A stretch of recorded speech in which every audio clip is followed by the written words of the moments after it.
All right, gang. I am super excited to have the writer and director from a new horror film that is coming out very soon, available for you to check out, called Island Escape.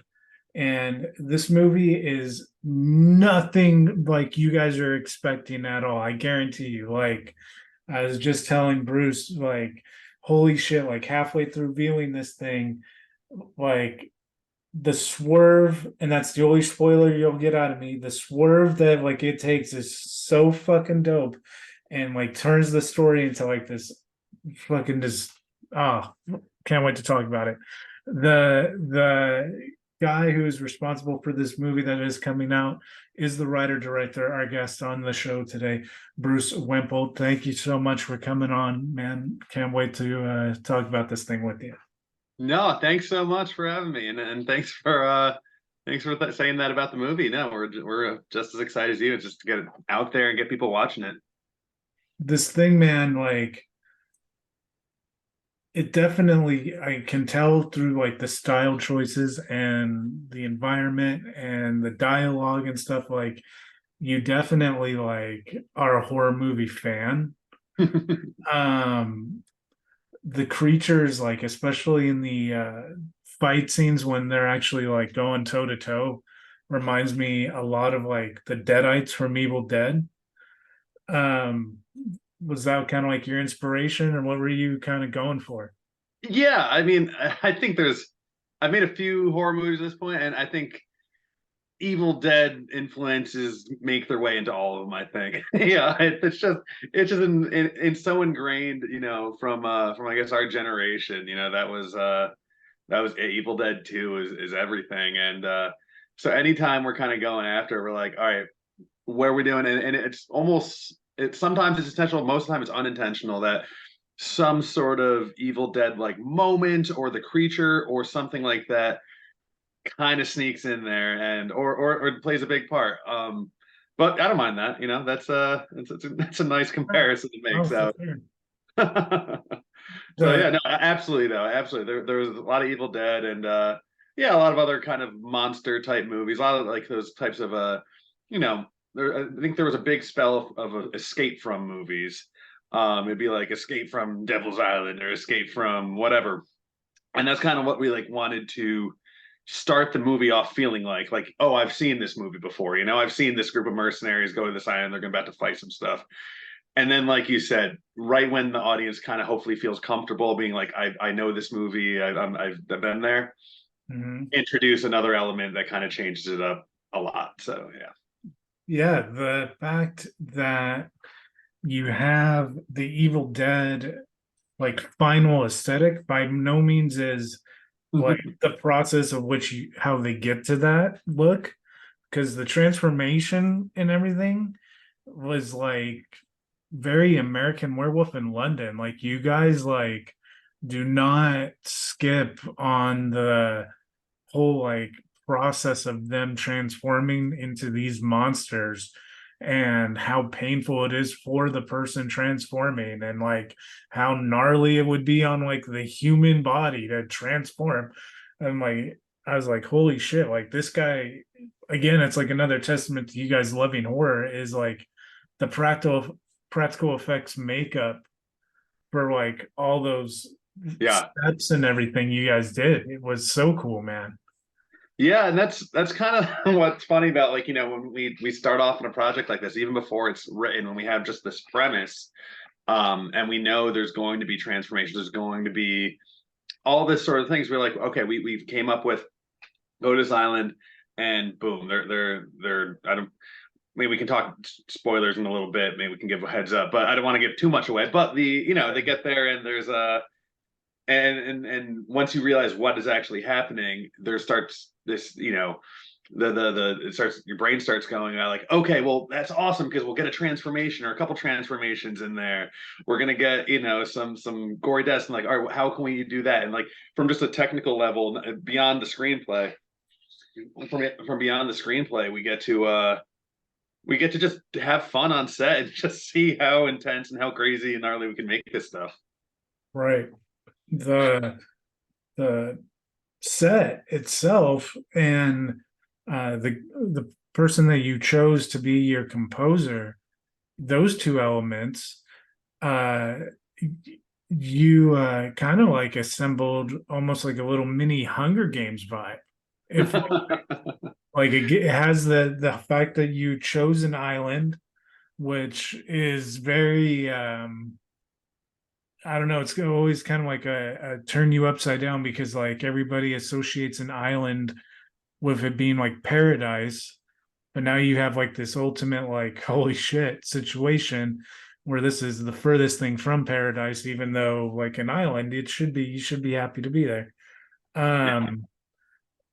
But you also have like this element that really makes it feel like these guys are like um badass to the extremes in this situation. And I'm like, holy shit, like this, and like the I'm curious, like what made you when you were writing the thing to put it on the island? Because the badass extreme like marine type on this in this environment, I was like, this feels like Predator. Like Yeah. this is a dope vibe. Like so Yeah. you have like the horror element with like I mean Predator's a horror element too to a certain extent, but your good guys in your movie are very like badass like Carl Weathers Schwarzenegger type like characters. So what was it that inspired you on that level? I think just based on we always wanted that vibe. So that's nice for you to say that like we wanted that badass, and that we wanted that through and through. We kind of discussed like we know it's a horror movie. We know there's a lot of horror stuff in there, but let's treat as much as we can like an action movie. Like it's like you said, Predator. It's a horror movie, but it's at its core, it's more of an action movie. I always looked at it, and then it takes a bit to go, but like we and that went through the casting, the music, the costumes, all of that. We're just like, all right, how would this look as just an action? We say they were just going in to take out terrorists or drug dealers or whatever it was. Mm-hmm. What would that look like? What are the tropes? What are all that we can come and that we can come at it with? And that's how we started the movie. And that's like, okay, that's going to be the setting, that we're going to have the audience believe that this is one thing, and then we're going to kind of change it up and see how our characters react to it. But yeah, the we were always talking about, let's treat this like an action movie, which is something that as a unit we've done a lot of horror movies, we've done some sci-fi movies. We never really did a true action vibe, like a true action movie. Mm-hmm. So when we're talking our composer, Nate Van Dusen, he's composed all my movies, but we're like, all right, let's get some electric guitars in there. Let's just see how much that kind of energy we can infuse in this score, just to elevate this thing. And even later on, when it's getting into the horror or the action stuff, we still tried to keep as much as those kind of whether it's an electric guitar, just like this kind of really intense percussive beat to it. And so, yeah, that I really am happy with how the music kind of was able to lift up everything else. And everyone, all of those elements were kind of able to come together with it. It's funny that you say that because there's a track that you guys have in the movie that is very much like a blend of the two kind of genres where it's sci-fi and it is a situation where it's like a one-on-one one monster and a girl, and I almost think she's running either around or through a car or something, but as this overlay track is kind of sci-fi genre-y, there's this like very dung dung dung dung like almost like how Carpenter always had like that ding ding ding with the Michael Myers type thing. Mm-hmm. And so you instantly like it tripped me out watching it because it's like your brain doesn't know which way to go with it. And the way that you like will keep people who watch this movie guessing is really freaking like awesome, man. Like the fact that you I mean you really got to like eat your cake too, because as a director writer, like this is like you said, like it's like touching on all the genres that you love. And you had said that your production company had done horror movies before. Are you like lifelong horror movie fan? I mean, we did horror. We've done some sci-fi. I think we just love entertaining movies. Like I think horror isn't easy. We love horror movies and like sci-fi. We love.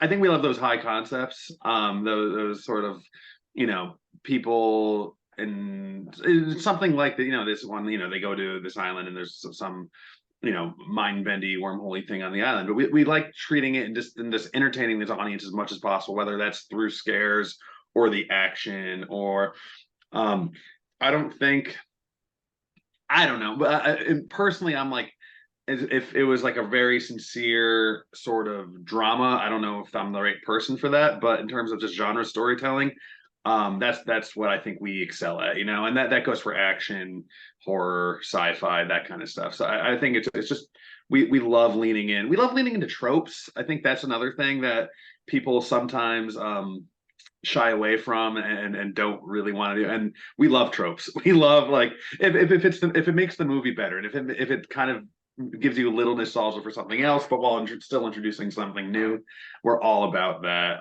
Yeah, it's so yeah, I guess that is I don't know if it's just horror, but definitely that sort of genre space is kind of where I think we excel. No, we did a web series, and the second season was entirely centered around tropes. So I can Mm-hmm. like, it's funny because I'm about to turn 40, so I'm at the age of like, I can pretend like I don't know any better, but at the end of the day, I know exactly what I'm talking about. So it's like my dad. My dad is about to turn 73. He's at the age where he can pretend like he doesn't know any better and be a true son of a bitch. And and he may not actually know any better, but at the end of the day, he will pretend like he did know better the whole time after you go ahead and correct him. He's like, "Oh, I know. I was trying to make you feel better." And it's just like, yeah, okay. Um, the island location where you guys actually filmed it, where was that? It was a few different places, just because there's different stages how it all happens. We got really lucky. We got connected with this helicopter school just for the beginning of the movie, and we explained to this guy what we were doing, and it wasn't a huge budget we were working with. So when he's like, "Oh yeah, I can take you up in the helicopter," and we now were like, "Fantastic!" And we knew we needed that shot in the movie, or at least that transition to the island via the helicopter. Right. Um, but it wasn't until we were there, or I was scouting it, where he opens up this hangar that's at the school, and it's just all these millionaires just keep their planes and helicopters in this hangar. And I was just like, could we shoot in the hangar while we're here? He's like, yeah, I don't care. Sure. No problem. And I'm like, oh, fuck yeah. I'm like, we're so excited about that. Um, and you'll see it in the movie. We, of course, we had to do the kind of Armageddon, walk into the hangar, that sort of thing. And that was just such a almost unexpected, little added production value, excitement, all the things. And so yeah, that was that. So that's kind of in the opening act of the movie. Then the coastal stuff we shot in it was around of this big lake, so it kind of had that feel to it. I don't want to give anything away. I mean, we can at some point, but the set piece at the end that involves a boat and let's just say the escaping of the island or the that was actually the first thing we had to shoot just because once we knew we were making the movie and we it was greenlit and everything, we were scheduled to shoot in upstate New York in November, and we're like, there's no way we can't do this, whoever's in the water is going to freeze to death. Right. um so we quickly had to get our stuff together and shoot just that part in September. And the water was still really cold. Our lead was, by the end was just shivering between each take and that kind of stuff. But that Yeah. was the first scene we shot, which was a blast. And after that, getting that in the can and being able to move on from there, um, was very relieving, honestly, just because that's probably one of the biggest set pieces in the movie, and getting that in a good spot was great. And then everything on the island was also in the Adirondacks at this really cool sort of spot. It was like 200 acres of forest that all had kind of a leaves were slightly changing at the time, so it was very colorful. And we shot just all around there and whatever the coolest location we can find. And the final spot, which was probably our hardest day of shooting, was there was a mountaintop scene, basically a fight on a mountaintop, and we had to hike to that. The cast and the crew all had to hike to that. It was a couple miles up there, and with all the gear and everything. So it worked, and it was a grueling day getting everything up there. And you Yeah, know, I can imagine. we also wanted the sun to be at like that spot where it's kind of backlighting the characters. So once we were up there all set up, we had a very narrow window of when to shoot the movie. And there, like, you've seen the movie, there's other things he's fighting himself. So there's other things that are complicating that as well. So we had to do a lot of planning to make sure that all came together nicely, which I'm very happy how it did. And then, but by the end we're chasing the sun. We're trying to get everything before the light goes away, but we got it all, and very happy with it. But yeah, so it was basically in and around upstate New York with a couple. We also had some other aerial footage that we got a guy from and then that's actually in Nova Scotia, Canada, where the movie's based on, just to establish that setting. Yeah, we went to Maine, and my cousin got married, and then we took a road trip from Maine to Niagara Falls, and stopped along the way, and then back to Salem. And the way that driving through some on your guys' highways is mind-boggling, coming from California. Like New Hampshire's highways that are like 2 lanes for like hundreds of miles is just like, oh my God. And everyone does the speed limit. It is wild. Um, the but the thing that I was kind of like, this would be wild to like film it like out here, is that like the place that we stayed at, especially our Airbnb, like the yard was like mowed, but instead of like a fence per se, it's forest. And then when you like drive on the highway, like 15 yards off the highway, they like mow all the stuff. And then anything beyond that is like overgrown forest.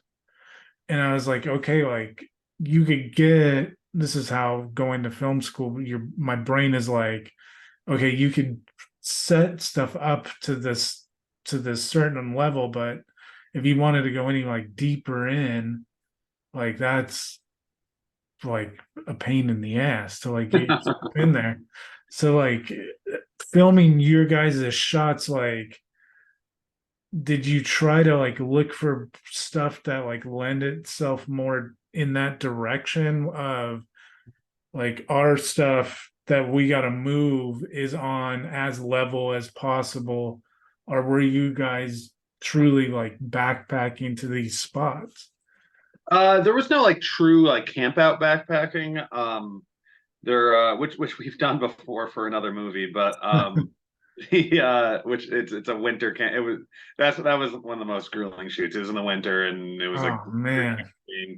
yeah, it was. But for this one, we had kind of our headquarters in the middle of this 200 acres where we could stay at and stuff. So each day we'd have kind of the roundabout location where we're shooting, the scene we're shooting, and maybe it was maybe like a 5-10 minute hike to wherever we're doing. We'd have to bring the gear, but then when we wrapped, we could bring the gear back, so that was okay. The only day that was, obviously whenever the water stuff is difficult because you're on a second boat with the gear, and then you have the actual boat that has the scene happening, and you having to get coverage. So I'm on one boat with a long lens shooting to the other boat, and kind of trying to get that chaotic nature to it. And it was September, so the lake was pretty much clear. So we were like, we felt safe doing everything. But no, the hardest day was definitely the mountaintop day, just because of the incline, and it was a couple hour hike to where we were shooting, and then of course, because we're shooting at sunset, we're hiking out in the dark at the end of the night. So hiking down the mountain pitch black was a Oh whole man. different set of things. Well, the cast that you directed is a lot of fun to watch. And the way that you kind of divided it up into like two groups Yeah. made it a lot of fun to watch the dynamic between the trios play out throughout it. And that was something that we learned a couple movies ago. We're just having those sort of A and B storylines is definitely freeing in kind of a storytelling perspective and an editing perspective, because you never want the movie to drag. And if you're following one team the entire time, sometimes you're kind of stuck in an edit where you need to, and it just has to drag just because there's nowhere to go. When you right. have those two teams, you can really just give the audience the best of each storyline and give them, just the exciting moments and stuff. And the flow ends up being a little better, a little more energetic. So that was partially the mentality behind that. And the other side was just like, we could jam more action and more story in if each side was getting more bits of information and experiencing different things. And we could there was just we could fit more into the movie that way. That's interesting that you say that because the first film that our group ever did, I did a this is like way before I had any idea what the hell we were doing, like screwing around to prove to ourselves we could do it. Um, we made a low budget film at our college about the seven deadly sins. So it was an anthology. It was seven little 5 to 8 minute films together. And the next thing, so now going to film school, everything, 7 years down the line, I started writing a script that is a anthology film again. And like the anthology films, I don't know if you can find like a cool reason to tie them all together. They have been funner to write to me, like overall. I don't know if it is a attention span thing, maybe, or if it's just a matter of finding like these dope stories that connect, and the fact that I think it's kind of cool that they all connect. I don't know, but it's kind of refreshing to hear you say kind of the same thing. Yeah, I mean, some ideas or scenes or whatever are better played out short, or the and so you don't ever want the audience to be looking at their watch, or be kind of zoning out thinking about something else or anything. So Yeah, if it's a short film or it's a short anthology or whatever, and only make it as long as the story you have to tell within that. Same thing with the movie. It was just, we would have some sort of moment, or especially the exposition stuff, because you can only do that so much before an audience starts being like, okay, this is a lot of information that we're getting right now. mhm. um so yeah, it was that was part of the tactic, is just making sure that you're getting enough that they can feel invested in each group of characters, but not so much that they're getting bored with them. Sure. The movie is going to become available is it out right now or is it I coming out? believe August 8th it comes out on Oh, VOD. And then I so, think there's like a mini theatrical release August 4th. So that's this Friday. oh, Um nice. yeah, but I think that's mainly in LA. So yeah, I'm in New York, so I don't think I'll be able to see it. But August 8th is when it's out for everyone on VOD.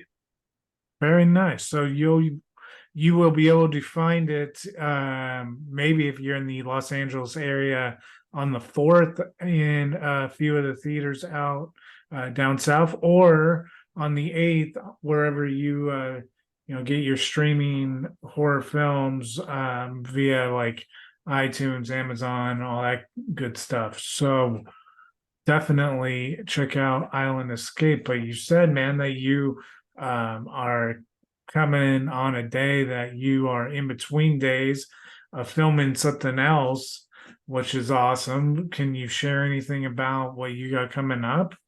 It's another horror movie. Oh, okay. I'm pretty excited about it.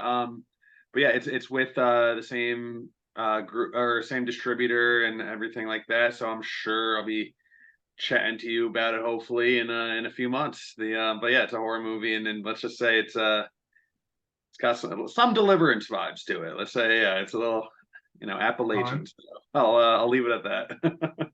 Very cool, man. Where can everybody, kind of follow you? Are you on like post? Instagram probably, yeah. Instagram is Bruce M. Wemple. And then also our production company's Instagram is 377 Films, which has updates about the movies, stills from the movies. We're gonna be posting some behind the scenes stuff. So 377 Films on Instagram is if you want to know more about these things. Nice, man. So we will look forward to seeing what you got down the road, man, and seeing having you back on with more updates on this next one because that, you said it's got deliverance vibes. That's a creepy ass freaking movie. And Yeah, no, I'll hopefully, like I said, the same distributor. So let's chat about it, in a few months when it's on its way out. right on, man. Well, we look forward to doing it again with you. And we thank you. Everybody check out Island Escape when it becomes available to you. And yeah, thanks, Bruce. Thank you. Thanks for having me.